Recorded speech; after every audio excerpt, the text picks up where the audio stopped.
Masih rendahnya capaian vaksinasi COVID-19 di Sumsel, hingga kini membuat Gubernur Sumsel meminta seluruh lapisan khususnya organisasi masyarakat untuk menggencarkan program vaksinasi COVID-19. Salah satunya GMFKPPI Sumsel yang merupakan organisasi para putra-putri purnawirawan TNI Polri, yang mana Gubernur meminta supaya seluruh anggota GMFKPPI maupun masyarakat untuk sadar vaksin.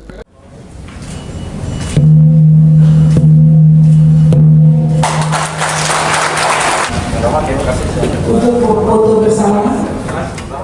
GMFKPPI harus mengajak semua pihak akan sadar vaksin dan memfasilitasi paling tidak perjalanan nakes menunjukkan. Atas arahan dari Gubernur Sumsel tersebut, Ketua UM GMFKPPI Sumsel akan melaksanakan program vaksinasi COVID-19 ke masyarakat maupun anggota. Bahkan GMFKPPI pun melakukan baksos selama pandemi. Izin Bapak, izin Pak.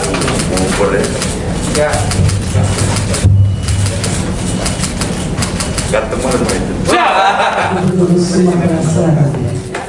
Kegiatan bakti sosial beserta ataupun bersama pembina kami TNI Polri sebanyak hampir 1.200 kegiatan Mas di seluruh Indonesia, meliputi 30 pengurus daerah dan hampir 400 pengurus cabang. Jadi sudah 1.200 kegiatan bahu-membahu bersama pembina kami untuk membantu masyarakat yang membutuhkan, termasuk vaksinasi juga. GMFKPPI sendiri akan terus membantu TNI Polri dari adanya gangguan dari pihak luar terhadap NKRI. Firman Hidayat, PAL TV.